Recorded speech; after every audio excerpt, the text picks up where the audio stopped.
हम करते आ रहे हैं, जो क्रॉप्स हम लेते आ रहे हैं, उसका ही इस्तेमाल करके हम हर एक गांव, हर एक तालुका सुजलाम सुफलाम बना सकते हैं।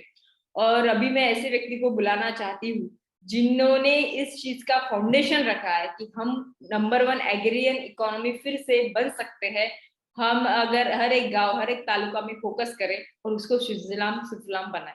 तो लेट्स वेलकम हमारे एमसीएल के रचनाकार, सलाहकार एंड शिल्पकार डॉक्टर श्याम गोलब सर। Thank you.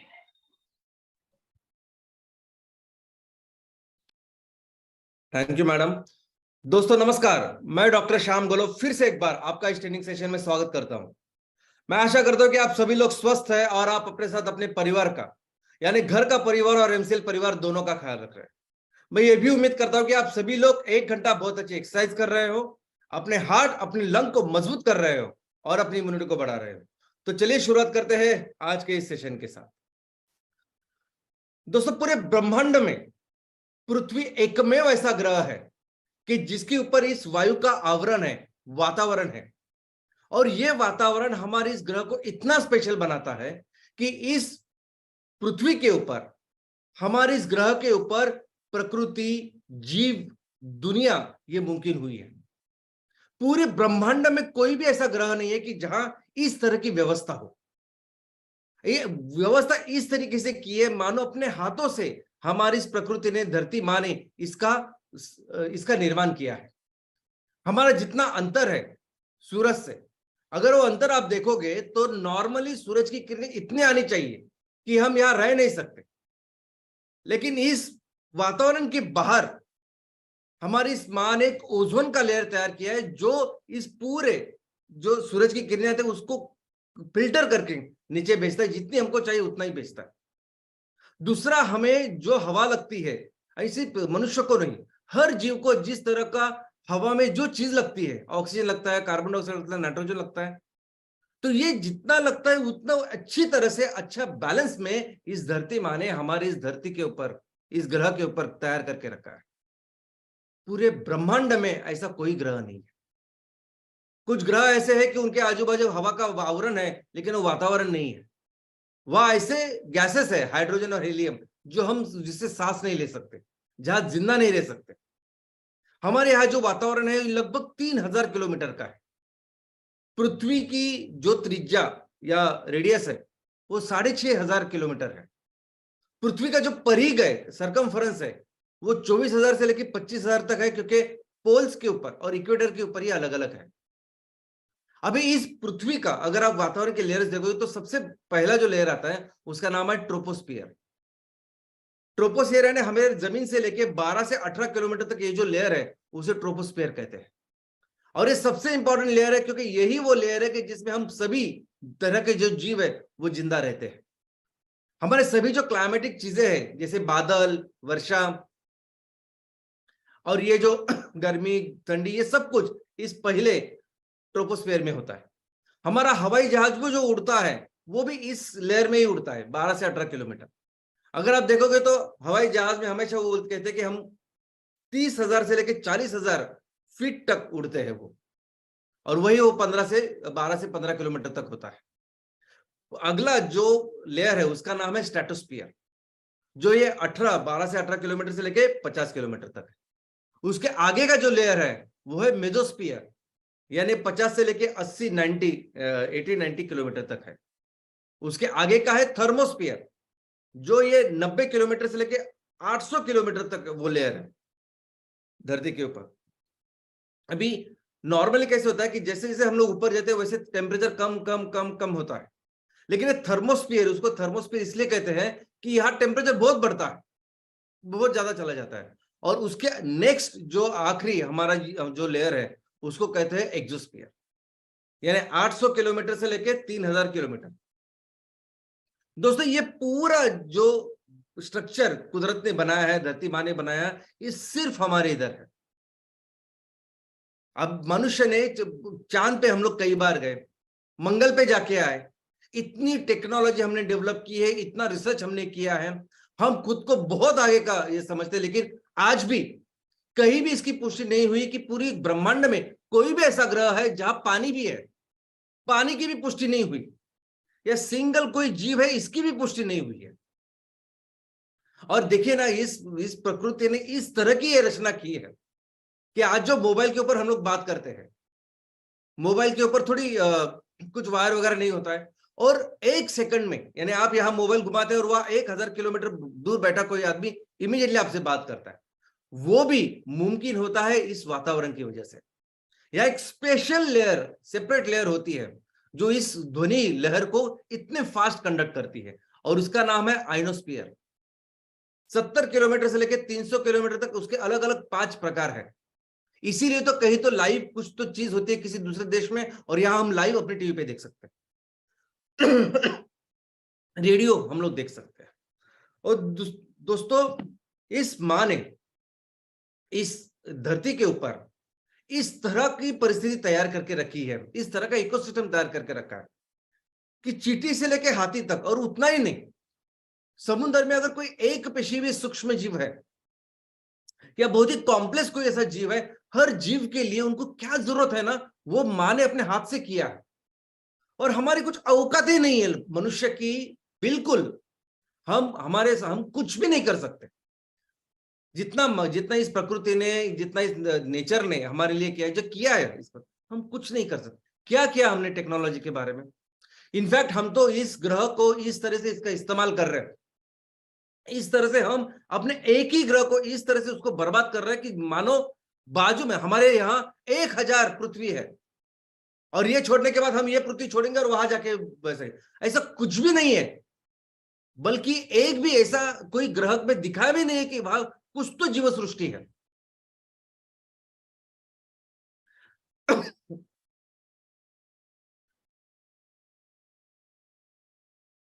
जितना भी रिसर्च हमने किया है, ये जितना भी हम जो टेक्नोलॉजी की बात करते हैं, सबसे डेवलप्ड चीज की बात करते हैं, क्या क्या हमने वहां अमेरिका में कुछ ऐसी कंपनियां जो भी स्पेस टूरिज्म में है, यानी क्या करती है कि जैसे हम हवाई जहाज में एक जगह बैठते हैं और दूसरी जगह जाते हैं, वैसे उन्होंने क्या किया कि आपको वो रॉकेट में बिठाते हैं, और रॉकेट से फिर वो वातावरण के जो लास्ट लेयर है वहां तक लेके जाते हैं, और फिर से लेके आते हैं। यही यही हमारी लिमिट है दोस्तों। पूरे ब्रह्मांड में अपनी पृथ्वी जैसी कोई भी दूसरा ग्रह है ही नहीं।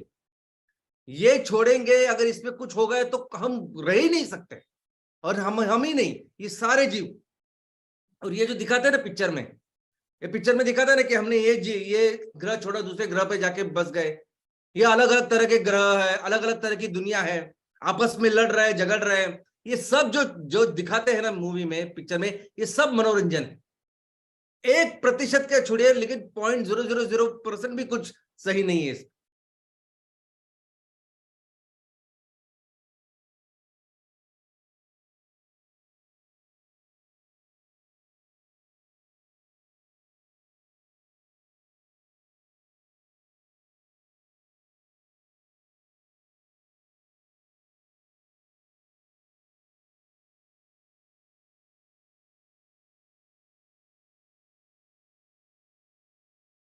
और ऑक्सीजन छोड़ता, पानी में आने अलग रिक्वायरमेंट।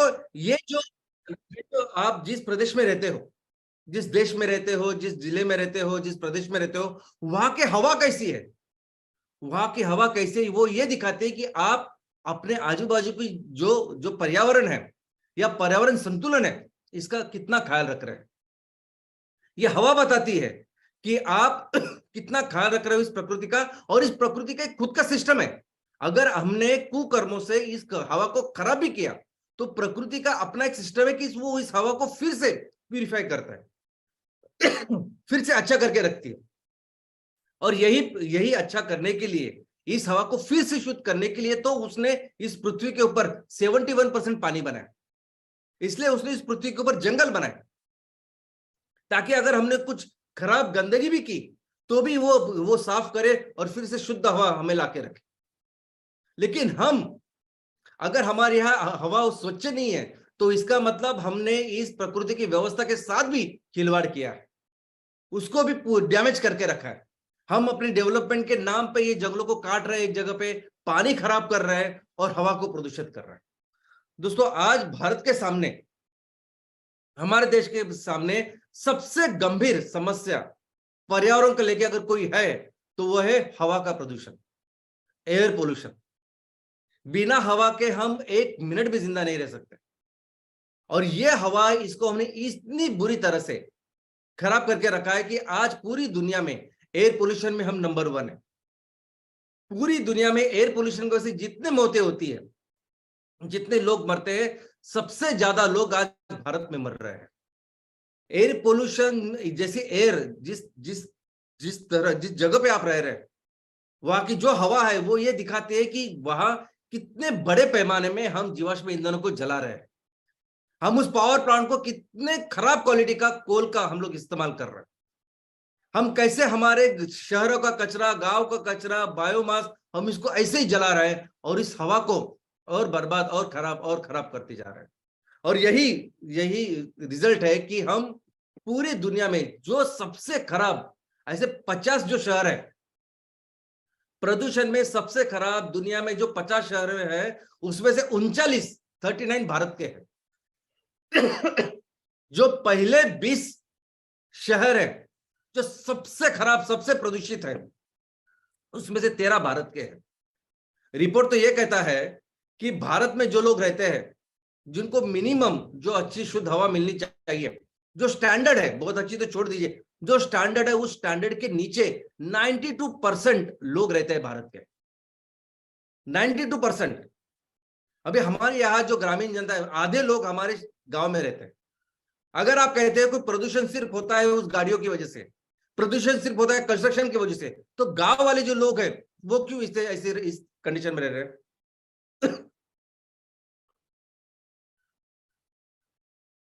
उसका कारण यह है कि जो भी पावर प्लांट है, जो भी इंडस्ट्रियल यूनिट्स है, जो फैक्ट्रीज है, एक तो पावर प्लांट में बहुत बहुत लो लेवल का कोयला इस्तेमाल होता है।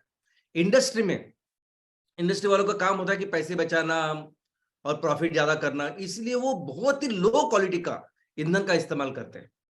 और यही कारण है कि बहुत ज्यादा धुआं, बहुत ज्यादा प्रदूषण वो निर्माण करते हैं। और दोस्तों, इसीलिए ये इतनी ज्यादा जो मौतें हमें दिखाई देती।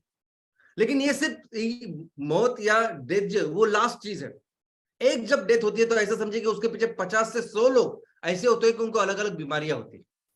आज अगर 10 बच्चे आप लेंगे तो उसमें से एक बच्चा, उसको बचपन से अस्थमा होता है। हमारे देश में सीओपीडी यानी क्रोनिक ऑब्स्ट्रक्टिव पल्मोनरी डिसीज होता है, वो टीबी, ऐसी जो अस्थमा, ये जो बीमारी है दुनिया में नंबर 1 है हम लोग उसमें। हम लोग इस तरह के हैं। देखो, जब बच्चे, जब नई नई पीढ़ी, जनरेशन तैयार होती है, नई पीढ़ी कैसी होनी चाहिए? पिछली पीढ़ी से और बेहतर होती है। ये नेचर का नियम है। हमारे देश में नहीं हो रहा है वो। हमारे देश में इतना प्रदूषण है कि कई तो गांव के यहाँ जहां ज्यादा प्रदूषण है इन चीजों में, तो बच्चे माँ के पेट में मर रहे हैं। और जब बच्चे पैदा भी हो रहे हैं तो बहुत लो बर्थ वेट, यानी उनका वेट बहुत कम होता है, उनको कई सारी बीमारियां होती है।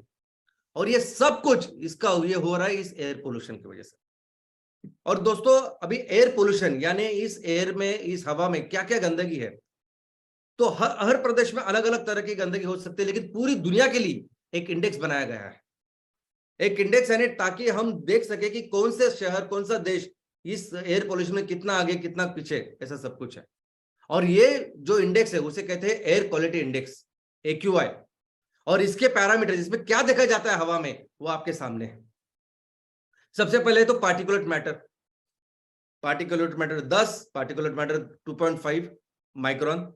उसके बाद है नाइट्रोजन डाइऑक्साइड, उसके बाद है O3 यानी ओजोन, बाद में carbon monoxide, sulphur dioxide, ammonia, lead, ऐसा सब कुछ है। तो वैसे तो जैसा मैंने कहा कि रीजनल डिफरेंसेस है, लेकिन एक यूनिफॉर्मिटी चाहिए। इसलिए सबसे महत्वपूर्ण जो है पॉल्यूटेंट, वो उन्होंने सामने लाके रखे हैं इस एयर क्वालिटी इंडेक्स में। लेकिन अगर ये सभी जो पूरे दुनिया में जितने भी पॉल्यूटेंट है उसको कम करके अगर सबसे महत्वपूर्ण जो पहले 10 है अगर वो सामने रखे आपके, तो उनसे भी सबसे महत्वपूर्ण क्या है? अगर एक इंडेक्स हो, अगर एक चीज हो, एक पैरामीटर हो जो दिखाए कि आपकी हवा कितनी शुद्ध है और कितनी खराब है, तो एक वो चीज क्या है? तो एक वो चीज है पार्टिकुलेट मैटर। पार्टिकुलेट मैटर यानी क्या? हवा में तो वायु होना चाहिए, हवा में तो सब गैस होना चाहिए, वायु होनी चाहिए।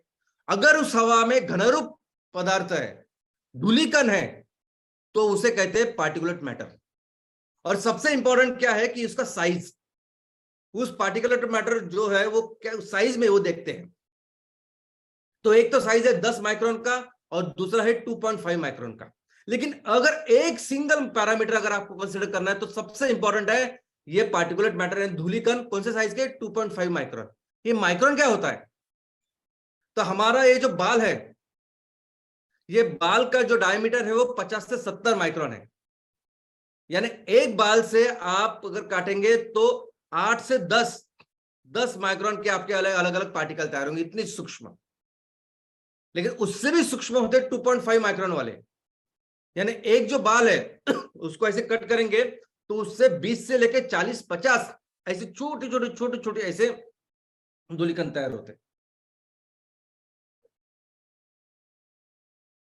आपके चित्र में अभी ये जो बाल, ये जो दिखाई दे रही है बाल है, और ये जो दिखाई दे रहा है वो उसके धूलिकण है छोटे छोटे। नीचे पत्थर जैसा जो आपको दिखाई दे रहा है, जो समुद्र का सबसे छोटी जो रेत होती है उसकी साइज दिखाई गई है। तो ये जो धूलिकण है जो इतने छोटे से साइज के, और जितना छोटा धूलिकण उतना ज्यादा हानिकारक, उतना ज्यादा पॉइजनस, उतने ज्यादा अपायकारक। ऐसा क्यों? तो दोस्तों हम सांस जब लेते हैं, हम ऑक्सीजन लेते हैं, कार्बन डाइऑक्साइड छोड़ते हैं। अब हमारे इस शरीर में जो हर टिश्यू है ना, हर सेल, हर पेशी, सिंगल छोटी सी पेशी पूरे बदन में वो जब काम करती है ना, उसको भी लगता है ऑक्सीजन। वो कोई भी पेशी, यानी वो लिवर की हो, स्प्लीन की हो, किडनी की हो, कोई भी हो, वो क्या करती है? पेशी लेती है ऑक्सीजन, छोड़ती है कार्बन डाइऑक्साइड। तो ये पूरे बदन को ये ऑक्सीजन सप्लाई करने के लिए कुदरत ने, आई मीन वही जो रचना की गई है, वो ये रचना की है इस रक्त वाहिनियों की। ये जो कहीं भी काटेंगे तो खून निकलता है ना, ये खून जो है जो पूरे बदन को, हर पेशी को ऑक्सीजन देने का काम करता है। और यही वो खून है जो आपके हर पेशी से जो कार्बन डाइऑक्साइड बनता है उसको लेके आने का भी काम करता है। और हमारे बदन में जो पंप है, जो पूरा ऑक्सीजन से भरा हुआ जो खून है, वो सब हर पेशी को देता है। और जो कार्बन डाइऑक्साइड से बना हुआ जो खून है उसको सोखता भी है, उसको पंप करता है। उस पंप का नाम है हृदय। हम जैसे जन्म लेते, जन्म से पहले भी माँ के कोख में भी जब हम शुरुआत होते तभी ये हृदय का काम जो चालू होता है तब अंत तक चालू रहता है। तो ये जो पूरी सिस्टम है ये कार्डियोवास्कुलर सिस्टम इसे कहते हैं। और ये जो हमारे फेफड़े हैं, ये लंग्स है, ये काम करते हैं ऑक्सीजन लेने का और कार्बन डाइऑक्साइड छोड़ने का। तो हमारे फेफड़ों की रचना भी कैसी है? तो इसमें बहुत छोटे छोटे छोटे छोटे छोटे छोटे छोटे ऐसे स्पेसेस है हवा के लिए, जो आती है ना हवा अंदर, और हम कहते हैं बहुत लंबी सांस लीजिए। तो ये जो हवा आती है ये बहुत हर वो सूक्ष्म जगह पे जाके पहुंचती है। और ये जो छोटे छोटे स्पेसेस बनाए गए हैं, वहां बहुत बड़ा जाल है छोटे छोटे रक्तवाहिनियों का। तो ये सभी खून जो आता है वो खून आता है और वहां उस फेफड़ों की यहाँ फिर वो एक्सचेंज होता है। वो कार्बन डाइऑक्साइड छोड़ देते हैं और ऑक्सीजन लेते हैं। कौन लेते हैं? तो रेड ब्लड सेल्स, लाल रक्त पेशी, वो एक काम करती है। और ये बहुत ही, जैसा आप देख सकते हैं कि बहुत ही सूक्ष्म लेवल पे होता है। लेकिन जब ये धूलिकण 2.5 माइक्रोन साइज के कम होते हैं, और ऐसे तो भी धूलिकण जो 1 माइक्रोन साइज के हैं, वो आराम से इस खून में चले जाते हैं। अगर ये धूलिकण बहुत ही छोटे हुए तो आराम से इस सभी चीजों को, बैरियर को पार करके वो निकल जाते हैं। बड़ा सा कोई पार्टिकल है जो हम लोग सांस लेंगे और उसको निकाल भी देंगे, लेकिन एकदम छोटे से उसको नहीं। और ये धूलिकण सिर्फ अपने प्रेजेंस की वजह से जहां भी जाएंगे वहां उस पेशी का काम खराब कर देते हैं। हमारा ब्रेन तो ऐसा है ना, कुदरत ने ऐसा उसको बनाया ब्रेन कि उसको बहुत सारे लेयर्स है, उसको बहुत प्रोटेक्ट करके रखा है। लेकिन ये धूलिकण ब्रेन में भी जाके बैठते हैं, हर हर अवयव को वो खराब करके रखते हैं। आज आप देखोगे ना बच्चों का जो है, बच्चों की मेमोरी भी बहुत कम हो गई है हमारे देश में। बच्चों की क्या, बड़ों की भी मेमोरी। तो ऐसा नहीं कि हम लोग सिर्फ देखते हैं कि मरने के इतने आंकड़े, प्रोडक्टिविटी, कई सारी चीजें अफेक्ट होती है। और सोचिए कि ये सिर्फ धूलिकण नहीं है, इसमें अगर आर्सेनिक है, इसमें अगर सल्फर है, इसमें अगर कोई मेटल है, ये नॉन पॉइजन है, पॉइजन। प्लास्टिक के भी टुकड़े, छोटे छोटे टुकड़े खून में जाके बसे अभी। और ये पॉइजन जब किसी पेशी में जाता है तो बहुत जल्दी आप बीमार हो सकते हैं और ज्यादा कुछ हो सकता है। और इसीलिए जरूरी है 2.5 माइक्रोन। और दुख की बात यह है कि पूरी दुनिया में जो इसकी लिमिट है कि आपके हवा में इतने ही पार्टिकल होने चाहिए, उस लिमिट से 10 गुना, 15 गुना, 20 गुना, 25 गुना इतना ज्यादा लेवल पे भारत में ये छोटे छोटे पार्टिकल है। जो सोचे फिर हम लोग जब जाएंगे, जब किधर भी जाते होंगे, अभी मेरे कितने दिन की खांसी नहीं अच्छी हो रही, तो क्या कारण है उसका? इतना प्रदूषण आज के तारीख में सभी हवा में है कि इसको कुछ भी नहीं कर सकते, और हर जगह जाके ये फैल रहा है। आपका ब्रेन से लेके आपकी हर चीज वो खराब कर दे रहा है। और दोस्तों यही कारण है कि 2.5 माइक्रोन सबसे इंपॉर्टेंट है, लेकिन उससे भी ज्यादा 1 माइक्रोन, 0.5 माइक्रोन, इस तरह के भी कई सारे छोटे छोटे तंतु हमारे हवा में है। दूसरा है नाइट्रोजन डाइऑक्साइड, जो इंडिकेटर है। अभी जहां जहां आप जीवाश्म ईंधन बर्न करोगे, इसका इस्तेमाल करोगे, तो ये नाइट्रोजन डाइऑक्साइड तैयार होता है। तो ये दूसरा इंपॉर्टेंट इंडिकेटर जो दिखाता है कि आपका पोल्यूशन लेवल क्या है। तीसरा वो है ओजोन। अभी ओजोन तो ऐसी चीज है जैसे वो तो हमारे जमीन के ऊपर जहां हम लोग रहते तो वहां होना ही नहीं चाहिए। वो हमारे वातावरण के बाहर ही होता है ओजोन, जो सूरज की रोशनी आती है उसको फिल्टर करने का काम करता है। लेकिन अगर वो दिखा कि आप जहां रहते हो वहां ओजोन है, तो वो दर्शाता है कि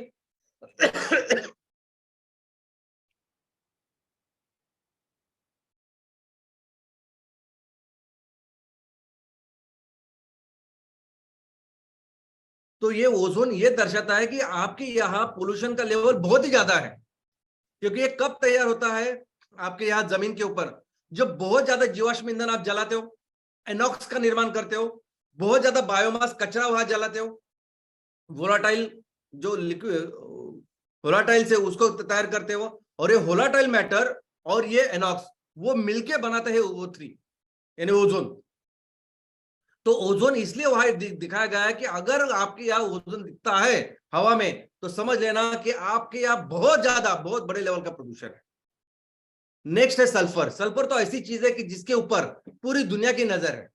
आज जितने भी ईंधनों का हम लोग इस्तेमाल करते हैं, वो सभी ईंधन, पेट्रोल से लेके, डीजल से लेके, कोयले से लेके, सब कुछ कितना शुद्ध है, कितना खराब है, वो डिपेंड करता है उसके सल्फर के ऊपर। इतना सल्फर इंपॉर्टेंट है। ये BIS जो नॉर्म्स है, ये यूरो नॉर्म्स है 5, 6, ये सब इसके ऊपर है कि आपके पेट्रोल डीजल में कितना सल्फर है। क्योंकि ये सल्फर डायरेक्ट पॉइजन है। ये सल्फर ऐसा खाओगे आप ऐसे मर जाओगे। और इतना ज्यादा वो तबाही करता है हमारे इन सिस्टम्स की, रेस्पिरेटरी, कार्डियो। और सबसे ज्यादा इफेक्ट या प्रभाव किस पे होता है? बच्चों के ऊपर होता है, बूढ़ों के ऊपर होता है। और इस तरह का काम ये सल्फर करता है। और बाकी की ये जो कार्बन मोनोऑक्साइड, अमोनिया, लेड, ये सभी आते हैं जब बहुत बड़े स्केल पे आप इस जीवाश्म ईंधन का उपयोग करते हो। लेड तो जैसे मेटल है, हमारे हवा में, हमारे देश के हवा में अगर आप देखो तो कई सारे मेटल्स आपको दिखाई देंगे। स्पेशली अगर माइन के आजू बाजू कहीं आप है, पावर प्लांट के आप यहाँ हो, तो बहुत बड़े स्केल पे ये मेटल्स भी हमारे हवा में दिखाई देते हैं। भारत की लेकिन जहां तक बात है, तो भारत का एक बहुत बड़ा प्रॉब्लम है, वो है इंडोर एयर पोल्यूशन। बाहर हवा में जो पोल्यूशन होता है वो होता ही है, घरों में जो पोल्यूशन है वो बहुत बड़ा प्रॉब्लम है भारत में। क्योंकि उससे बहुत बड़े स्केल पे आज और हमारी जो महिलाएं हैं, बच्चे हैं, वो बीमारियों से जूझ रहे हैं।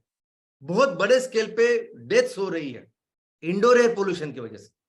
25% जो पीएम है, जो पार्टिकुलेट मैटर, वो आता है इंडोर एयर पोल्यूशन। और उसका कारण यह है कि हमारे यहाँ 43% जो फैमिलीज है, वो उनके पास ना एलपीजी है ना नेचुरल गैस है। वो 43% आज भी चूल्हा जलाने के लिए ये बायोमास का इस्तेमाल करते, लकड़ी का इस्तेमाल करते हैं। सूखी लकड़ी, गीली लकड़ी, गोबर, उसका इस्तेमाल करते हैं। और ये बहुत बड़ा प्रॉब्लम है। जहां फोसिल फ्यूल तो है ही, जहां आपने फोसिल फ्यूल के लिए आपने खोदा, वो कोयले के लिए खुदा या अपने क्रूड ऑयल के लिए, वही से जो पोल्यूशन चालू हो जाता है वो तो है। लेकिन इंडस्ट्रियल पोल्यूशन भी बहुत बहुत इंपॉर्टेंट चीज है अपने देश में। आप समझिए इस बात को, आप समझिए इस बात को कि इंडस्ट्री वाले, जो फैक्ट्री होती है, इंडस्ट्री होती है, वहां लोग पैसा बचाने के लिए, देखो हम सब मानते हैं कि इंडस्ट्री यानी बिजनेस जब करते हैं तो उसका एक ही फोकस होता है कि बाबा ज्यादा से ज्यादा पैसा कमाना सबके लिए, अच्छी बात है। लेकिन वो जब उसका मतलब ये भी है कि उनका खर्चा जितना कम हो सके वो करने की कोशिश करते हैं। और उसी कोशिश में वो क्या करते हैं कि इस फैक्ट्री में जो ईंधन लगता है, वो ईंधन सबसे सस्ता कौन सा है? तो आज के तारीख में सबसे सस्ता है वो फर्नेस ऑयल। उसको लेते हैं और उसको जलाते हैं। आपने कभी देखा फर्नेस ऑयल को जलते हुए? आपने कभी देखा टार रोड या जो डांबर के रोड होते हैं उसमें डांबर जो हम लोग डालते हैं, वो डांबर पहले जलाते हैं, उसको लिक्विफाई करते हैं और बाद में डालते हैं। और जब वो जलाते हैं तो आपने देखा किस तरह का काला धुआं निकलता है? क्यों निकलता है काला? क्यों उसका रंग है काला? इतने बड़े स्केल पे इन फैक्ट्रियों का प्रदूषण होता है। और दोस्तों ये कभी भी दिन में अपने फैक्ट्री में इस ईंधन को नहीं जलाते, बहुत ज्यादा नहीं, आपको दिन में नहीं दिखेगा कुछ। जैसे ही शाम होती है, जैसे ही रात होती है, रात भर ये चलाते हैं। और यही यही कारण है, मैं आपको बोलता हूं कि सुबह सुबह हम सुबह सुबह एक्सरसाइज के लिए क्यों जाते हैं? सुबह जल्दी उठो, जाओ, शुद्ध हवा आपको मिलेगी, ताजा हवा में आपको मिलेगी। आप जाते हैं, हम लोग सब जाते हैं, प्रकृति का जो नियम है उसके हिसाब से सही है। 4 5 6 बजे जब आप उठते हो, जाते हो, तो सबसे स्वच्छ शुद्ध हवा आपको मिलनी चाहिए। लेकिन ऐसा नहीं हो रहा है। सभी शहरों में अगर आप देखोगे तो सबसे ज्यादा पोल्यूशन कब है पता है आपको? वो ये सुबह के वक्त में 4 5 6 बजे, रात भर ये जब ये ईंधन जलाते हो तो सबसे ज्यादा आपको पोल्यूशन, सबसे ज्यादा स्मॉग सुबह के वक्त दिखता है। और बाद में धीरे धीरे धीरे धीरे कम होता है, फिर दोपहर को 3 4 5 बजे कम होता है। क्यों ऐसा पैटर्न है? अब ये मुंबई का पैटर्न मैंने आपके सामने रखा है। ये जो काली रेखा है ये पोल्यूशन है। और देखो नीचे क्या टाइम है, रात को 12 बजे से लेके वो टाइम है। और ये मुंबई का नहीं है सिर्फ, ये दिल्ली लीजिए, फरीदाबाद लीजिए, चेन्नई लीजिए, बैंगलोर लीजिए, कोलकाता लीजिए, हर जगह में लोग इस तरह की बर्बादी कर रहे हैं, इस तरह के इस ईंधन को जला रहे हैं।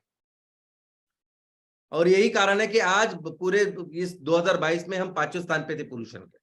हमारे ऊपर सिर्फ बांग्लादेश, कुवैत, छड़ और जो ही था। लेकिन वो इतना काफी नहीं है, वो तो पूरे साल का है। एक इंपॉर्टेंट एक रिपोर्ट 2022 में प्रकाशित हुआ है। उस रिपोर्ट का नाम है environmental performance index, EPI report. ये रिपोर्ट तैयार करते हैं वर्ल्ड इकोनॉमिक फोरम। क्यों करते तैयार? क्या उद्देश्य है रिपोर्ट तैयार करने के लिए? क्योंकि वो चाहते हैं कि जो भी डेवलपमेंट हो, इकोनॉमी के नाम पे जो कुछ चल रहा है हमारा डेवलपमेंट, वो सही रास्ते पे चले, सस्टेनेबिलिटी के रास्ते पे चले, नहीं तो दुनिया खत्म हो जाएगी।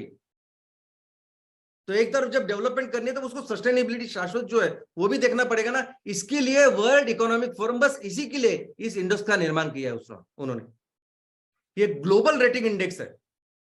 और ये दिखाते हैं कि आप अपने देश में जब काम कर रहे हो, कोई डेवलपमेंट कर रहे हो, बिजनेसेस कर रहे हो, इकोनॉमी को चला रहे हो, तो वो करते समय आप पर्यावरण का कितना ख्याल रख रहे हो, इसके लिए ये इंडेक्स है। और लगभग 40 अलग अलग परफॉर्मेंस इंडिकेटर इसमें वो कंसिडर करते हैं। सबसे अच्छी बात यह है ना कि वो इसके ऊपर नहीं ये इंडेक्स बनाते कि आपने पॉलिसीज क्या की, आपने 10,000 करोड़ इसके लिए डाले, 5,000 करोड़ इसके लिए डाले, उसको नहीं देखती वो देखते कि उसका परिणाम क्या है। जो भी कुछ आप कर रहे हैं हमको उससे नहीं, क्या परिणाम है, आपके हवा की क्या गुणवत्ता है, ऐसे अलग अलग 40 चीजें हैं। उनका ऑब्जेक्टिव है कि क्लाइमेट चेंज परफॉर्मेंस आप लेके बेटर करें, एनवायरनमेंट जो के उसकी हेल्थ है उसको बेटर करें, और इकोसिस्टम है उसका सबसे इंपॉर्टेंट ख्याल रखें तब, क्योंकि इकोसिस्टम है तो हम लोग हैं। 180 देशों के को पकड़ के ये अहवाल प्रकाशित होता है। हर 2 साल में ये अहवाल होता है, ये प्रकाशित होता है। और इस साल अभी 2022 में ये प्रकाशित हुआ।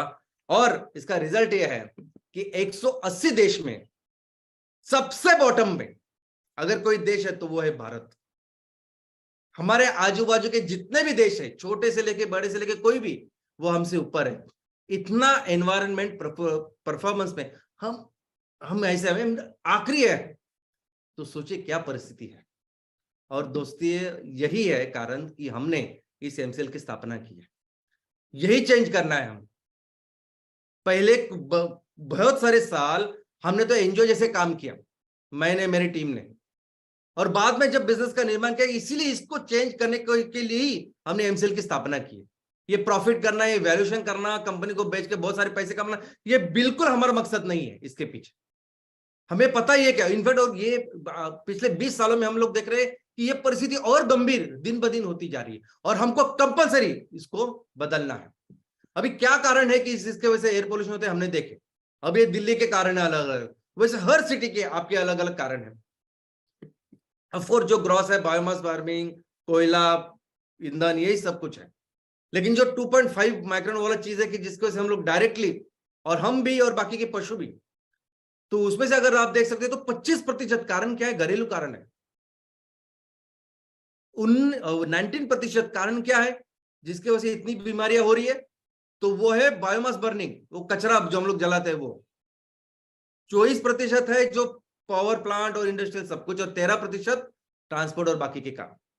तो सबसे पहले अगर हमको इस पे ऊपर काम करना है तो हमें क्या करना पड़ेगा, तो हमें हमारे देश में जितने भी ऐसे घर है जो आज सिर्फ इस लकड़ी का सहारा लेते हैं, बायोमास कुछ पत्ते वगैरह लेके आते और उसको जलाते हैं, गोबर को जलाते हैं, उसको पहले रोकना पड़ेगा, बंद करना पड़ेगा। इनके खुद के कारण है जो जिसकी वजह से करते हैं, लेकिन इनकी जिम्मेदारी लेनी पड़ेगी और इसको कंप्लीटली रिप्लेस करना पड़ेगा स्वच्छ ईंधन के साथ। दूसरा ये जो पावर सेक्टर है कि जिसमें कोयला जो, और ये कोयला, ये पीट लिग्नाइट जैसे कोयला जो इतना सल्फर बाहर फेंक रहा है, पूरी ग्रीन पीस कहते हैं कि पूरी दुनिया के लिए भारत 15 से 20% सल्फर तैयार करता और फेंकता है। उसको रोकना पड़ेगा। हर जगह जहां जहां हमारे इस कोयले का उपयोग होता है उसको रिप्लेस करना पड़ेगा हमारे कोयले के साथ। इंडस्ट्रियल सेक्टर, अगर आपको पैसे की जरूरत है या पैसे बचाने के लिए अगर आप ये काम कर रहे हो, फर्नेस ऑयल का इस्तेमाल कर रहे हैं, तो इससे सस्ता हम लोग ईंधन आपको दे सकते हैं, तो हमको उसको रिप्लेस करना पड़ेगा। और सबसे इंपॉर्टेंट है कचरा। दोस्तों ये बायोमास बर्निंग बोलते हैं, लेकिन उसमें सबसे प्रमुख आज जो है हमारा एग्रीकल्चर वेस्ट तो है, लेकिन कचरा एक बहुत इंपॉर्टेंट चीज है जिसकी वजह से प्रदूषण हो रहा है। और एक कचरा हर जगह तैयार होता है, एवरी डे तैयार होता है। बहुत बड़ा शहर तो बहुत बड़ा कचरे का पहाड़, छोटा शहर तो छोटा कचरे का पहाड़, यहां तक कि हमारे गांव में अभी कचरे के पहाड़ बन चुके हैं। और जब एक कचरे के पहाड़ बनते हैं, ज्यादा बनते हैं, तो एक ही तरीका होता है उसको कम करने का, जो लोग करते हैं, जलाते हैं उसको। और आपने कभी देखा है कि प्लास्टिक को जलते हुए, रबर को जलते हुए, ये जो गैसेस जो तैयार होती है ना, पैदा होती है इस कचरे को जलाने के बाद, ये डायरेक्ट कार्सिनोजेंस है, यानी इनके संपर्क में अगर आप आओगे तो आपको डायरेक्ट कैंसर होगा। ये एक्सरे जैसा है, ये जो रेडियो एक्टिव एलिमेंट है उसके जैसा है, लेकिन वहां तो कम से कम रेडियो एक्टिव एलिमेंट या एक्सरे जहां होता है वहां उस रेडिएशन को सोखने के लिए मेटल्स होते हैं, या ऐसा कुछ नहीं होता। आज जहां जहां कचरे को जलाया जाता है, जहां जहां कचरे के ये बड़े बड़े पहाड़ है, उसके आजू बाजू जितने भी लोग रहते हैं 5 किलोमीटर रेडियस में, आप देखिए कितने सारे लोगों को कैंसर है उधर, क्योंकि वहां डाइऑक्सिन, फ्यूरन जैसे गैसेस इस कचरे की वजह से तैयार हो रहे हैं। और दोस्तों इसीलिए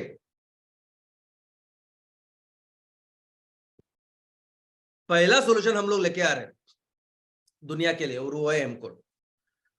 मैं आपको बता दूं कि ये कुकिंग सिस्टम जो है, अगर इसको भी हमने इमीडिएटली अर्जेंट बेसिस पे रिप्लेस किया, पहले तो 43% जो लोग है, 43% जो हमारे भारत में रहने वाले जो परिवार है, वो सिर्फ और सिर्फ बायोमास और गोबर जला रहे हैं। उसको पहले बंद करना होगा, और हम लोग उसको बंद कर सकते हैं इस हमारे एमकोल के साथ। हर साल 3 से 4 लाख लोग मरते हैं, और लोग मतलब 95% उसमें महिलाएं हैं। हमारी माँ बहन उसमें अभी अपनी जिंदगी खो रही है। ऐसी भयानक परिस्थिति है। और ये जो लोग हैं वो कहाँ रहते हैं, तो जंगल में रहते होंगे, पहाड़ों पे रहते होंगे, ग्रामीण जगह पे, और ये ऐसी जगह पे रहते होंगे शायद जहाँ एलपीजी का नेटवर्क वगैरह वो सब जो है जो सर्विस मिलनी चाहिए वो नहीं मिलती होगी। लेकिन उससे भी इंपॉर्टेंट रीजन क्या है कि आज एलपीजी का जो सिलेंडर हो अगर 1100 रुपए है तो ये गरीब कहां से करेंगे। और इसलिए फिर यहां से वहां से पत्ते, यहां से वहां से लकड़े लेके आते हैं और उसको जलाते हैं और पेट अपना पालते हैं। हमको इन सभी परिवारों को हमें एमसीएल का हमारा जो एमकोल बेस ये चूल्हा देना है। अगर किसी की परिस्थिति बहुत ही ज्यादा है, वो नहीं दे सकता पैसे, तो उसका तो वो नहीं चाहिए हमें पैसे, तो वो अपना कुछ काम करे, बायोमास हमको दे या कुछ नेपियर गैस उगाए, जो कुछ काम करके वो हमें उसको दे। पैसे पैसे देने की जरूरत नहीं, लेकिन ये हमारा कर्तव्य है। इसके लिए ही हमने इस पूरे संस्था का निर्माण किया है। दूसरा, जहां जहां फॉसिल कोल है ना, उसको कंप्लीटली रिप्लेस करना है हमें हमारी एमकोल के साथ। यानी ये ऐसा है ना, ये लोग अगर पैसा कम करने के लिए, आई मीन फैक्ट्री चलाने के लिए ये कोयले जलाते हैं और हवा में ये सब कुछ डाल रहे हैं, लेकिन पूरे दुनिया की जो या पूरे देश की हम लोग बात करते हैं, अभी पूरे देश के लिए खतरा तैयार कर रहा है। जैसे कहीं किसी बस स्टॉप पे अगर हम लोग खड़े हो, हमारे बाजू का अगर कोई सिगारेट या धूम्रपान कर रहा है तो सिर्फ उसको तकलीफ नहीं होती, हमको भी होती है। वैसे कर रहे हैं सब लोग। और ये भी हमारी जिम्मेदारी कि जहां जहां ये कोयला इस्तेमाल हो रहा है वहां वहां कंपलसरी इसको रिप्लेस करें हमारे एमकोल के साथ, क्योंकि परिस्थिति ऐसी है आउटसाइड, परिस्थिति इतनी गंभीर है कि हमें कंपलसरी इसको करना पड़ेगा। और अगर पैसे कम करने के लिए, बचाने के लिए, अगर आप फर्नेस ऑयल को इस्तेमाल कर रहे हैं, एलडीओ का इस्तेमाल कर रहे हैं, तो फर्नेस ऑयल भी 30, 35, 40, 45 रुपए का है, 40-45 रुपए का है फर्नेस ऑयल। तो उसको रिप्लेस कर सकते हैं हम लोग 15 रुपए के इस कोयले के साथ। वो करना पड़ेगा, हमको कंपलसरी करना पड़ेगा। जहां जहां डीजल जनरेटर्स है जो 80 रुपए 90 रुपए का डीजल इस्तेमाल कर रहे हैं, उसको रिप्लेस कर सकते हैं हम लोग अपने एमकोल के साथ। तो ग्राहक को उनका भी पैसा बचता है और ये हवा शुद्धिकरण का जो काम है उसमें हम लोग कर सकते हैं। लेकिन एक इंपॉर्टेंट चीज है जिसके ऊपर हमें काम करना है और बहुत इंपॉर्टेंट काम है, वो है बायोमास। ये बायोमास और वेस्ट उसको जलाने का, उसको बंद करना। दोस्तों, जब हम कहते हैं कि हमने जिम्मेदारी ली है, हमारा कर्तव्य है, तो भारत एक ऐसा देश है कि जहां बहुत बड़ी मात्रा में किसान एग्रीकल्चर खेती होने के बाद वो जो भी कचरा होता है उसको जलाते हैं, क्योंकि इतने बड़े स्केल पे वो कचरा तैयार होता है। आज भी 60% लोग एग्रीकल्चर में काम करते हैं, उनको वहां से रोजगार मिलता है। और इतनी बड़ी हमारी खेती है, तो जब भी खेती करते हैं तो कचरा तैयार होता है और ये हमारा कर्तव्य है, इसको हम खरीदें। मुझे कई सारे ऐसे ईमेल आए, मुझे पूछा गया कि आज अभी हम लोग हमने फैक्ट्री शुरुआत की है, तो हमारे आजू बाजू बहुत सारा ऐसा कचरा है एग्रीकल्चर का, चलो उसको खरीदते हैं, उसको खरीदते और एमकोल बनाते हैं। लेकिन दोस्तों वो करना है, लेकिन आज नहीं। आज अगर हमने एलओआई ली है, यानी हमारे इस एमकोल के ऑर्डर्स लिए है, तो हमने उनको स्पेसिफिकेशन दिया है कि हम बेस्ट मटेरियल करके नेपियर गैस आपको उसका उपयोग करेंगे और ये सब उसकी चीजें होगी। और उसके बेस पे आज अगर ग्राहकों ने हमें लेटर ऑफ इंटेंट या हमें ऑर्डर्स दी है हमारे इस प्रोडक्ट के, तो पहले उनका जो विश्वास है, उनको जो वादा किया है उसको पूरा करना पड़ेगा। पहले उसको एमकोल बनाना पड़ेगा जो नेपियर ग्रास के बेस पे हो, उनको देना पड़ेगा विद सर्टिफिकेशन। लेकिन उससे भी जरूरी है हमारे किसान, ये 10,000 15,000 जो किसान है जिनको हमने वादा किया है कि आप ये नेपियर गैस उगाइए, हम खरीदेंगे आपसे और एक अच्छा इनकम देंगे आप। ये सब बहुत सीधे साधे लोग हैं, हमारे मन में कुछ भी हो, लेकिन अगर हमने शुरुआत की इस कचरे से, वो क्या बोलेंगे? कई सारी कंपनियां बोलने के लिए कुछ बोलती है, करती कुछ और है। ऐसा है कि नहीं? कितने सारे अनुभव उन्होंने लिए हैं। अगर हम भी वैसा करेंगे तो उनको लगेगा फिर वैसे ही हुआ। हमें पहले इन लोगों को दिया हुआ जो वचन है, जो विश्वास है, उसको पहले स्ट्रांग करना पड़ेगा, उसको फेथ में कन्वर्ट करना पड़ेगा। और फिर 6 महीने के बाद, 9 महीने के बाद तो हमारी जिम्मेदारी है कि हमारे गांव में 1 किलो का भी कचरा हो कोई जलाने की जरूरत नहीं है, हम खरीदेंगे उसको और एमकोल तैयार करेंगे। और नेपियर गैस ऐसा है कि नेपियर गैस में तो सबसे ज्यादा मॉइस्चर होता है।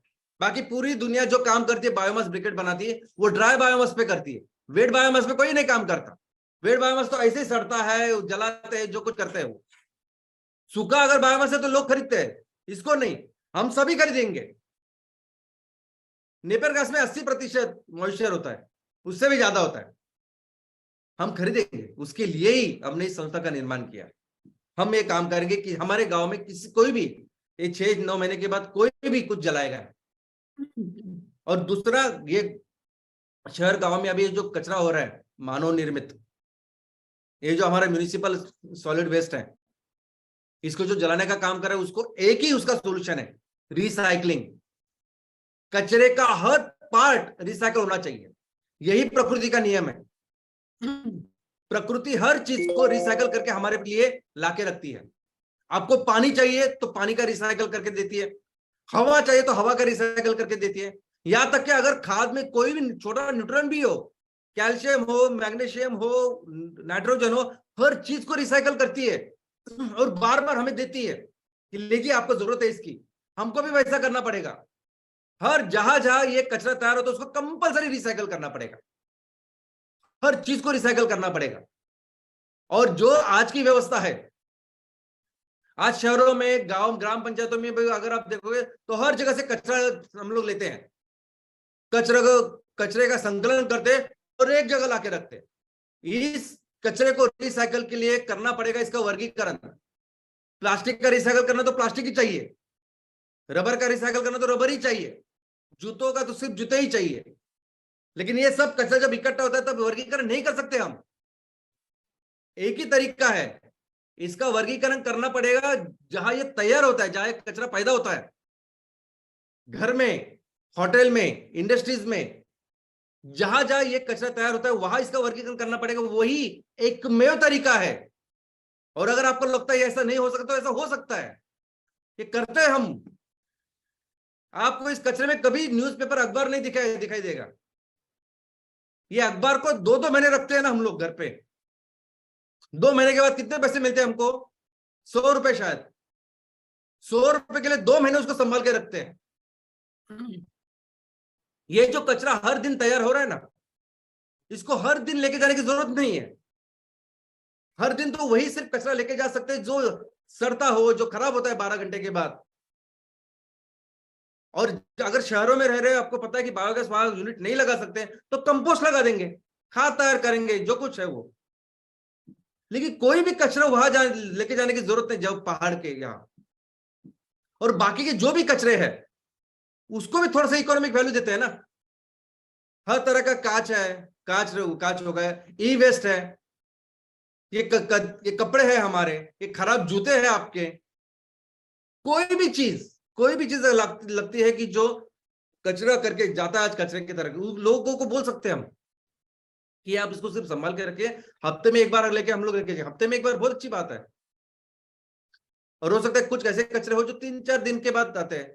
आजकल जोमेटो, स्विगी, ये सब बहुत बढ़ गया, पार्सल बहुत मंगाते हैं हम लोग अमेजोन से, यहाँ से वहां से, तो उसका जो वेस्ट है वो भी ज्यादा बढ़ गया है। वो लगे तो हर 3-4 दिन में हम लोग लेके जा सकते हैं।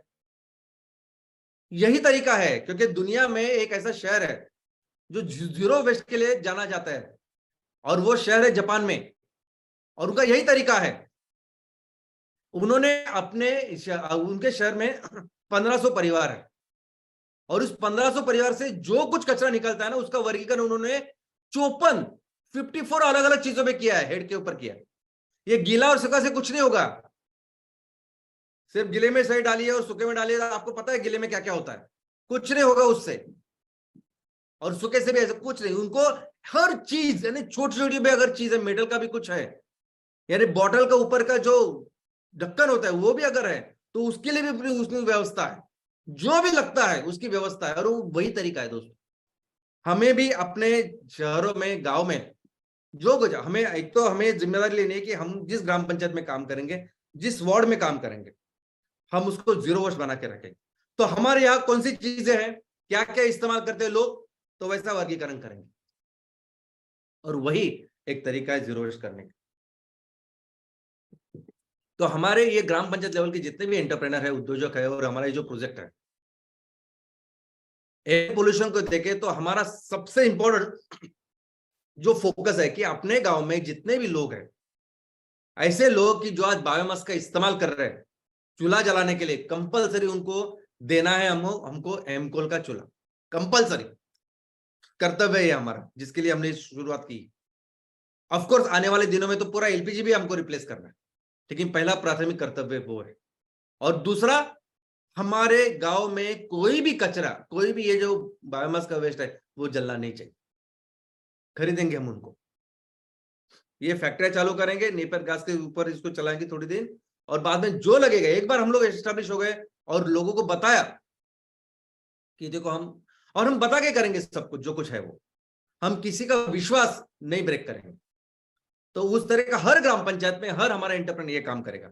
उसके अलावा शहरों में हम हर वार्ड के ऊपर एक हमारा एमसीएल अर्बन प्रोजेक्ट की शुरुआत करेंगे, और जहां का हमारा जो उद्योग है उसका इमीडिएट वो क्या काम करेगा, तो उसका पहला ही काम होगा जीरो वेस्ट बनाना, रिसाइकलिंग।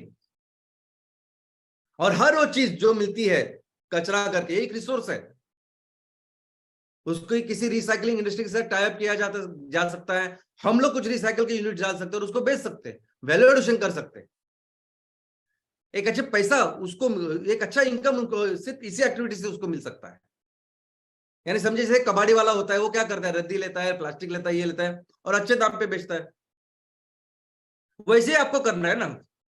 अब हमें अपने वार्ड में ये सब करके हमारे उद्योगों को एक अच्छा इनकम मिलेगा उससे, और इतना बड़ा प्रॉब्लम भी वो सॉल्व करेगा। और ये ऐसी चीज है ना, छोटी छोटी प्रॉब्लम्स है, मैं आपको बोलता हूँ, ये मच्छरों का बहुत बड़ा प्रॉब्लम होता है हर जगह पे, गांव में है, और छोटी चीज है उस मच्छरों को पूरी तरह से, यानी हमारा वार्ड जीरो वेस्ट भी होगा और जीरो मॉस्किटो भी होगा। ऐसा काम भी अगर आप करोगे तो कितने लोग दुआ देंगे हमको इस चीजों के लिए। लेकिन मेथड समझिए आप कैसे करेंगे इसको, क्योंकि जब भी अगर आप एमकोल का वो प्रेजेंटेशन लेके कहीं जाओगे, एमकोल को लेके कहीं जाओगे आप किसी इंडस्ट्री के पास कहीं भी, और उनको आप बता रहे समझा रहे हो एमकोल के बारे में, तो आपकी भूमिका, आपकी तरफ देखने का नजरिया क्या होता है उनका, सेल्समैन, ये सेल्समैन है और इसको कुछ बेचना है। और फिर वो बताएंगे अरे हम तो अपना कोयला 8 रुपए से, 10 रुपए से, 11 रुपए से, 12 रुपए से लेते हैं, भले उसके कोयले की जो कैलोरीफिक वैल्यू है ना, उससे दुगनी कैलोरीफिक वैल्यू हमारे अनटोरिफाइड एमकोल की है, फिर भी ऐसी बातें करेंगे क्योंकि आप सेल्समैन है ना। अभी एक तो ये ऐसी बात नहीं है कि हम महंगा कुछ बेचेंगे, हम तो उनके पैसे भी बचाएंगे, कोई भी हो, आज कोयले का इस्तेमाल कर रहा है, एफओ का कर रहा है, डीजल का, सबके पैसे बचाएंगे हम लोग, वो एक अलग बात है। लेकिन ये जो नजरिया है देखने का कि आप सेल्समैन करके आए, पहले इसको चेंज करना होगा हमें। अगर आपको कोरोना हुआ है, आप सीरियस है, भयंकर, आईसीयू में एडमिट है, वेंटिलेटर पे है, तो आप पूछोगे कि अगर कोई दवा आ रही है आपके पास बचाने के लिए आपको, आप देखेंगे दवाई कितने पैसे की क्या है, वो मुझे परवड़ती है कि नहीं, ऐसा होता है क्या कभी? आज हम लोग जो काम कर रहे हैं ये दुनिया बचाने का काम है, कंपलसरी काम है ये, तभी जाके ये एकमेव जो प्लानेट है वो बच सकता है, दूसरा तरीका नहीं है, ये बताना पड़ेगा, समझाना पड़ेगा, और यही काम है हमारा। कुछ बेचने नहीं जा रहे हम लोग किसी के पास, एमकोल का जो भी काम कर रहे हैं आप, मैं, हम सभी लोग, ये दुनिया बचाने का काम कर रहे हैं हम लोग, और लोगों को समझना चाहिए ये कि हम लोग क्या काम करके, और ये कैसे समझाएंगे उसका एक ही तरीका है, और वो तरीका है जब वो जो लोग खरीदार है वो इस आंदोलन का हिस्सा बने, उनको भी समझ में आएगी कितने जरूरी है ये काम करना, कितनी भयानक परिस्थिति आज बाहर है। ये एक में, पूरे ब्रह्मांड में एक में ये ग्रह है, ये पृथ्वी है जिसके ऊपर ये जीवन है, ये दुनिया है, और सिर्फ हमारी नहीं, सबकी, और कंपलसरी कंट्रीब्यूट करना चाहिए इसके लिए, इसको बचाने के लिए। और ये this is the only way, यही काम करना है, आपको कहीं यहां वहां घूमने की जरूरत ही नहीं है एमकोल को बेचने के लिए। ये आंदोलन तैयार करिए आप, पूरी जनता आपके साथ होगी। और दोस्तों ये करने का सिर्फ एक ही तरीका है, और वो है सैटरडे सेशन, दूसरा कोई तरीका नहीं है। परिस्थिति इतनी भयानक है बाहर कि हर दिन वैसे तो करना चाहिए हम लोगों ने सैटरडे सेशन, इतनी भयंकर परिस्थिति है।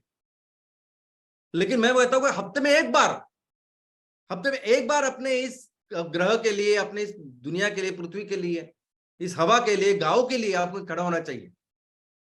इफेक्टिव सैटरडे सेशन करने चाहिए आपने। अगर तहसील के लेवल पे हो तो तहसील में आज तो कितना मुमकिन हो गया है कि वो व्हाट्सएप है, फेसबुक है, आप टारगेट कर, आपके तहसील में हर जन को समझ सकता है कि एक तो ये कोई बंदा है जो हर हफ्ते या ऐसे अच्छे काम के लिए कुछ करता है। 1 2 4 5 10 15 जब आपके होंगे वीकली, जब आप रेगुलरली करोगे दिल से, आपको पता नहीं आप क्या करोगे। तहसील में कितने इंपॉर्टेंट जगह है, वहां बोर्ड लगाइए एक परमानेंट। इस हफ्ते का जो सैटरडे सेशन है उसका ये विषय है। विषय भी लगे तो आप एक रखिए जैसे मैं रखता हूं, सुजलाम सुफलाम, जो भी आपको लगता है अपने तहसील की इंपॉर्टेंस वैसे रखिए। हर ग्राम पंचायत में कंपलसरी सैटरडे सेशन होना चाहिए, कंपलसरी। अभी इस एक ग्राम पंचायत में कितने नुक्कड़ रहेंगे, कितने चौक रहेंगे, रखिए ना 2 4 बोर्ड कंपलसरी कि हर शनिवार शाम को 7 बजे हम लोग यहां मिलते हैं गांव के विकास के लिए। जो भी सोमवार रविवार जो भी रहेगा वो हर वार्ड में कितने सारी चीजें, कितनी सारी जगह रहेगी बताइए। 4 5 जगह रहेंगे तो उस 4 5 जगह पे रखो ना आप अपने बोर्ड कि करते हैं हम लोग, है ऐसे कि जो इसके लिए तैयार हुए और इसके लिए ही काम करते हैं। देखिए आज शाम को ये डॉक्टर बात करने वाले, ये वकील बात करने वाले हैं, या जो भी कोई समाज सुधारक वो बात करने वाले, वो गांव के लिए कुछ बोलने वाले हैं। सिर्फ ये 2 3 महीने करिए, आप समझेंगे कि आप क्या कर रहे हो, किस तरीके से लोग आपके साथ जुड़ेंगे। लेकिन वो स्ट्रांगली करना पड़ेगा। देखो स्ट्रांगली यानी रिलीजियसली करना पड़ेगा, यानी एक कंपलसरी जो रिचुअल है, जो कंपलसरी यानी डेडिकेशन के साथ उसको करना पड़ेगा। अभी देखो मैं अपनी परिस्थिति आपको बताता हूं। मैं हर हफ्ते, यानी चाहे वो दिवाली हो, ईद हो, कोई भी दिन हो, मैं हर हफ्ते हर शुक्रवार को यहां रहता हूं आपके साथ, और जो कुछ चीजें आपके सामने रखता हूं मैं, और आपके सामने जो कुछ करता हूं वो भी आपके सामने है। कॉम्प्रोमाइज नहीं करते हम लोगों के साथ, बाकी की कंपनी जैसा काम भी नहीं करते हम ना। हम अपने कंपनी को बेचते हैं, पैसे के लिए कुछ करते हैं, वैल्यूएशन के लिए कुछ करते हैं, या किसी को खुश करने के लिए कुछ, ऐसा कुछ नहीं करते। सिर्फ अपने लोगों के बारे में पहले सोचते हैं और वैसे काम करते हैं। हर हफ्ते सिंसियरली जो भी चीजें वो आपके सामने रखता हूं मैं, और इसी की वजह से आज ऐसी परिस्थिति है कि आज ये पूरी जो एमसीएल की फैमिली बनी हुई है ना, इस तरह से बनी, लोग इतने डेडिकेटेडली काम करते हैं कि अगर उनके बारे में जब मैं सुनता हूं तो बहुत इमोशनल हो जाता हूं। किसी भी ऑर्गेनाइजेशन में, किसी भी कंपनी में प्रॉफिट के लिए, पैसे के लिए कोई भी ऐसा काम नहीं करेगा, ऐसे लोग काम करते हैं। इस 26 जनवरी को कई जगह से मैंने देखा कि किस तरह से लोग, यानी ये पैसा बिजनेस है ही नहीं, ये सिर्फ काम कर रहे हैं उस मिशन के लिए, उस विजन के लिए। ये काम कर रहे हैं हमारी इस धरती माँ के लिए, अपने किसानों के लिए, और क्या काम कर रहे हैं। और मैं आप सभी का सबसे पहले तो बहुत आभारी हुई, लेकिन मैं बहुत धन्यवाद देता हूं उस माँ को भी, उस प्रकृति को, कि जिसने हम सबको मिला और इतने एक बहुत बड़े फैमिली का निर्माण किया। और ये क्यों हुआ? क्योंकि हर हफ्ते मैं आपके यहां सामने रख के ये सैटरडे सेशन करता हूं, और एक ऐसा अनुभव, यानी किस तरह से लोग जुड़े हुए हैं, एक ऐसा अनुभव अभी 2 दिन पहले मुझे आया। दोस्तों 2 दिन पहले हमारी ये 2 एमसीएल विलेज एंटरप्रेन्योर एमवीपी के ओनर कर्नाटक से, बदामी तहसील से मुझे मिलने के लिए आए मुंबई ऑफिस में। अनफॉर्चुनेटली मैं नहीं था, और मैं सबके सामने उनकी माफी भी मांगता हूं, माफी भी मांगना चाहता हूं, और दिलगिरी भी व्यक्त करता हूं कि मैं उनसे मिल नहीं सका। लेकिन क्या आप सोच सकते हैं, ये 2 हमारे जो उद्योजक है, पहले जो है डॉक्टर रघुवेंद्र रामदुर्गा, उनके ग्राम पंचायत है ममदगिरी, और दूसरे है मिस्टर प्रशांत भजंत्री भजंत्री, उनका ग्राम पंचायत है कित्तली। ये दोनों ही कौन से तहसील से है? बदामी तहसील से। जिला कौन सा है? बागलकोट, कर्नाटक। इतनी दूर से ये दोनों जब आए, तब सिर्फ ये दोनों नहीं आए, अपने साथ उन्होंने इतनी सारी सब्जियां लाई। उन्होंने अपने खेतों में तैयार की हुई 100% ऑर्गेनिक सब्जियां, इतने बड़े, हमें इतना लाया कि क्या बताऊं मैं आपको। सब लोग वो देख के थक हो जाते थे कि इतनी सारी कैसे लाई इन दोनों ने। ऐसे नहीं गाड़ी में डाल के, ट्रेन से आए इस दोनों। और उन्होंने 4 साड़ियां भी लाई, जो कर्नाटक में घर में तैयार होती ना, ऐसी साड़ियां। एक मेरी माँ के लिए, मेरा आई के लिए, एक प्राची मैडम के लिए, एक लवेश सर के फैमिली के लिए और एक मंगेश सर के फैमिली के लिए। अभी कौन करता है? इनके साथ उन्होंने जिंदा 2 मूर्ख भी लाए, अच्छे देसी मूर्ख। कौन करता है मुझे बताइए? कौन सी कंपनी है, कौन सी ऑर्गेनाइजेशन है, किसमें ऐसा सब कुछ होता है? यानी मैं आपको बता नहीं सकता कि ये सब देखने के बाद मुझे कितना अच्छा लगता है और मैं कितना शुक्रगुजार हूं, आभारी हूं आप सभी लोगों का, जो मिलके हम इतनी अच्छी एक फैमिली हमने बनाई है। और दोस्तों, ये सभी मुमकिन होता है सिर्फ और सिर्फ सैटरडे सेशन की वजह से। ये एक आंदोलन है और आपको सिर्फ ये आंदोलन करना है। एक जगह पे खड़े रहिए, आप एक जगह पर खड़े रहिए और बताइए लोगों को कि मैं अपनी इस किसानों के लिए, अपनी धरती के लिए बस खड़ा और ये काम कर रहा हूं, जैसे संतों ने किया। ये मार्केटिंग हमारी हमारी परंपरा इसमें भी है ना। संत हर राज्य में है, किसी धर्म के लिए नहीं, लोगों के लिए पूरी जिंदगी भर उन्होंने प्रचार किया, अच्छी अच्छी चीजें लोगों को बताई। वैसे एक मकसद छोड़ के, जब एक मकसद लेके अगर आप खड़े रहोगे ना, तो दोस्तों हमारे समाज में कई सारे ऐसे लोग हैं जिनको पता है कितना बड़ा प्रॉब्लम है, जो चाहते हैं इसके लिए कोई तो खड़ा हो, काम करे कुछ। उनको पता नहीं कि क्या तरीका है इसको रोकने का, वो तो तरीका सोल्यूशन नहीं है किसी के पास, लेकिन बहुत सारे लोग मिलेंगे आपको। जब पे काम करने लगेंगे तो पावर प्लांट पे कोई मैनेजर के लेवल पे काम करेगा, कोई कर रहा हो ना, वो खुद से आपको कांटेक्ट करेगा। इतने स्ट्रांग है बनाइए ये। जहां जहां लोग करते हैं ना काम, वो खुद से आने चाहिए, सेल्समैन नहीं है हम लोग। आप समझिए इस बात को। ये सैटरडे सेशन, ये आंदोलन तब तक करना है जब आखिरी इंसान, अगर हमारे तहसील में अगर कोई भी जीवाश्म ईंधन का उपयोग कर रहा है, एलपीजी से भी लेके उसको 100% रिप्लेस करना है हमारे इस किसानों ने तैयार किए हुए इस क्लीन फ्यूल के साथ। अगर कोई भी ऐसा 1 इंच भी खेती कर रहा है कैंसर की, केमिकल की, उसको 100% रिप्लेस करना है, और तब तक ये करना पड़ेगा और तब तक हम करेंगे। दोस्तों देखो, अगर हम जिंदा है, हमने जन्म लिया है, तो हमारी फैमिली है, हमारे माँ बाप है, बीवी बच्चे हैं, उनको पालने के लिए हमें पैसे कमाने पड़ते, ये अलग बात है। लेकिन जब आप जीते हो दूसरों के लिए, जब आपके काम की वजह से इतने सारे लोगों के जीवन में फर्क जब पड़ेगा, उनके लिए जब कुछ काम करोगे ना आप, तो उसके जैसा सुख आपको नहीं मिलेगा।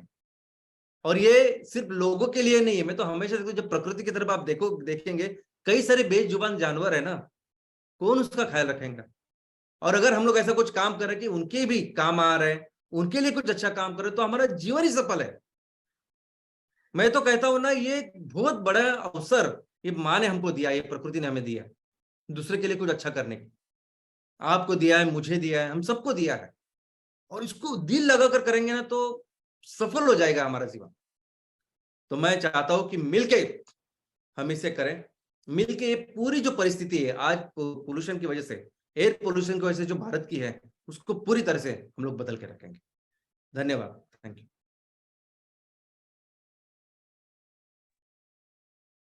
पोल्यूशन को खत्म करना ये तो हमारी जिम्मेदारी है, बट साथ में उसका एक परमानेंट लॉन्ग टर्म सॉल्यूशन जो भारतीय आर्थिक क्रांति में पूरी तरह से बदलाव लाएगा, और पोल्यूशन में जो बदल हम करेंगे वो लॉन्ग टर्म सस्टेनेबल होगा। ये आज का लाउड एंड मैसेज क्लियर है। So good morning MCL India परिवार, और एक फ्राइडे वेबिनार श्याम सर का हमारी सोच पे, हमारे दिलो दिमाग पे एक जोरदार प्रहार।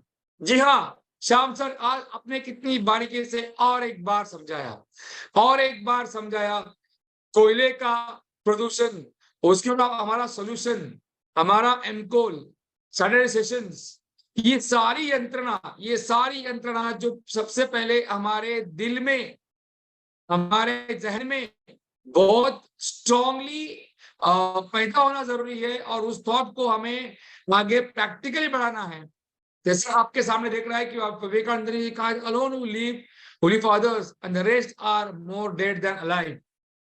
ये थॉट ही हमें प्रेरित करने के लिए काफी है, और ये प्रेरणा ही हमें आगे लेके जाएगी। So thank you very much Shyam sir, thank you very much madam, and thank you everybody in the MCL who are taking this MCL movement thought every day to different levels. So all the MBAs, channel partners, MPOs, BDAs, senior BDAs, and entire MCL Parivar, thank you very much for being here with us one more time. और मैं दोहराना चाहूंगा, और एक बार अपने दिलो दिमाग पे छाप लीजिए कि आपको, हम सबको इस देश की मिट्टी का वास्ता है और इनसे नहीं, सुजलाम सुफलाम भारत का रास्ता है। जय हिंद, जय MCL। Thank you very much doctor लवेश sir. And दोस्तों, मैं फिर एक बार आप लोगों को याद दिलाना चाहता हूं कि इस चैट बॉक्स में दी गई लिंक के ऊपर जाकर आपको आपका फीडबैक हमारे साथ शेयर करना है, भूलिएगा नहीं।